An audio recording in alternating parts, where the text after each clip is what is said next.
Hello everyone, so it's only been 2 days since the last time I made one of these videos where I talked about the warrior changes, and Blizzard has just posted more changes for the PTR, and let's talk through them once again.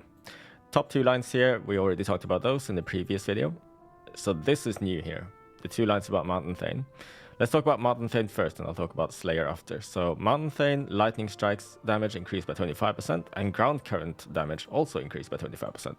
So lightning strikes is the single target portion of lightning strikes, and ground currents is the AoE portion. So that's this thing here.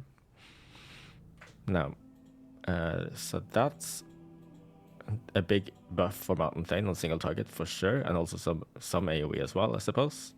They are nerfing Thorim's Might a little bit. So Thorim's Might is this one here. So instead of lightning strikes generating 5 rage, it'll be 3 rage. So just a slight rebalance there, I take it. And next is Crashing Thunder causes Thunderclap to generate 8 rage. Oh, so that's this talent here. So every Thunderclap generates 5 more rage with this talent, but with this hero talent, Thunderclap generates 8 rage now. So that kind of offsets the rage nerf here, I suppose. A big buff here is Strength of the Mountain increases Bloodthirst and Rampage damage by 30%, and it was 20. That's a pretty big buff. And then also the Thorim's Might damage bonus on Raging Blow and Execute has been increased to 25%, and it was 15. So very good stuff for Mountain Thane. They really needed a big buff to catch up with Slayer. So just for context, Mountain Thane was about 13, or on live actually it's 15% behind, but on the PTR right now it's about 12% behind Fury, if I remember correctly. So these changes will bring it a lot closer. And I'm not going to spoil the numbers yet, but it's still not enough to catch up with Slayer. So Slayer is still king on single target. Let's talk about the Slayer specific changes. So here, this nerf was actually here on the previous video, but the nerf was only reduced to 15%.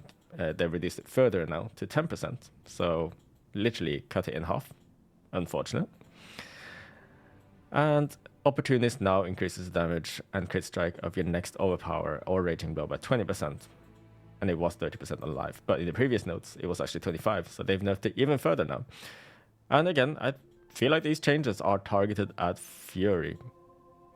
But once again, Arms is catching a stray nerf. I don't know why this keeps happening. I'm not even a fan of War Within Arms right now, because I think there are reasons, and I don't want to go through explaining all of that. But I don't think Arms deserves these stray nerfs at all. So I hope they do something to buff Arms back up again.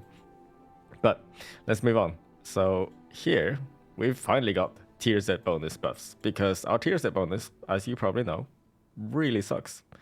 The 4-step bonus was worth less than 1%, as far as I know.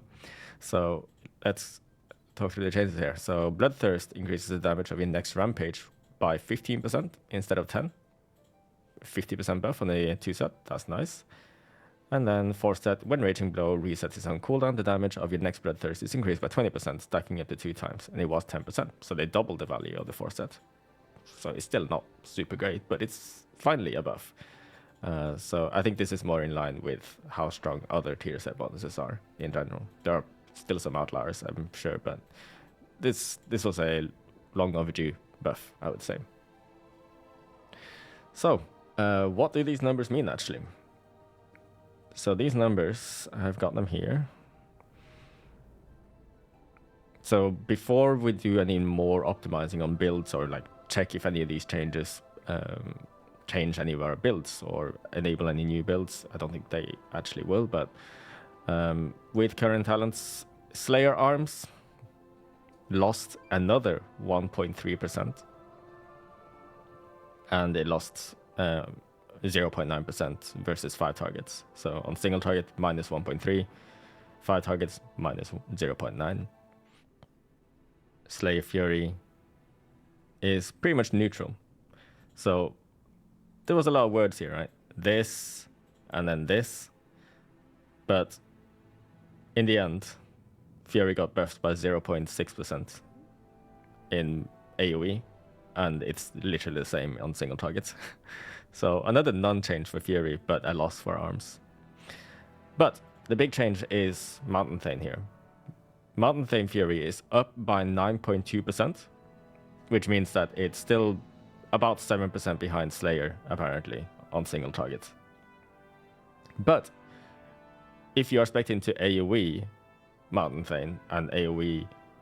Sorry, if you're comparing AoE Mountain Thane and AoE Slayer, Mountain Thane is only 2% behind Slayer on single target, which means that Mountain Thane probably is going to be the play in M+ and in AoE situations in general, because it has higher consistent AoE, and it does seem 6.6% higher in multi-target. So that's good. There is a drawback, of course, where Mountain Thane takes longer to get its damage out, which is maybe a good or a bad thing. You'll deal less damage in a shorter amount of time, which means you probably won't generate as much burst strat if you're playing Thane. So that's good. I think all in all, these are good changes. I do wish that they would buff Execute and Rampage further, because Execute, it's just a really low priority button for whatever reason. It's used to, just generate some rage. It doesn't really hit that hard. It's really good when you have 3 stacks of marked for execution as Slayer, but otherwise it just doesn't do much. Even with Ashen Juggernaut, Raging Blow has been higher prio than Execute, so that's still strange. And I do think that Rampage is too low on the sort of overall damage breakdown and, not prioritized enough. So I hope that is going to be buffed slightly as well, because so far we haven't got any buffs on single targets, and I do think we need buffs. All of these changes have been like nerfs and buffs, and in the end just ended up about neutral. So yeah, we are still losing a lot of AoE because the Odin's Fury and Thunderous Roar changes are still going through. So I do hope that we get something in return. This is a step in the right direction, but more single target and more sustained AoE is probably something that would be very desirable if they are going to go ahead with the Thunderous Roar and Odin's Fury nerfs. So yeah, let me see, is there anything else I want to mention here? Oh yeah, one more thing about Mountain Thane. If Mountain Thane ends up being our play in M+, it is actually a good thing for us if you do enjoy playing Mountain Thane, which I do, because I think the Thunderclaps feel really good, and especially the Thunder Blasts. But Mountain Thane is tankier than Slayer, and well, the consistent damage profile is more valuable in M+, I would say. So yeah, I think that's all I've got to say. They did nerf Mountain Thane prot a little bit, but this should be inconsequential really for prots. So yeah, that's about it. Thank you everyone for watching. I will link the changes in the description. Let me know what you think, and I'll see you next time.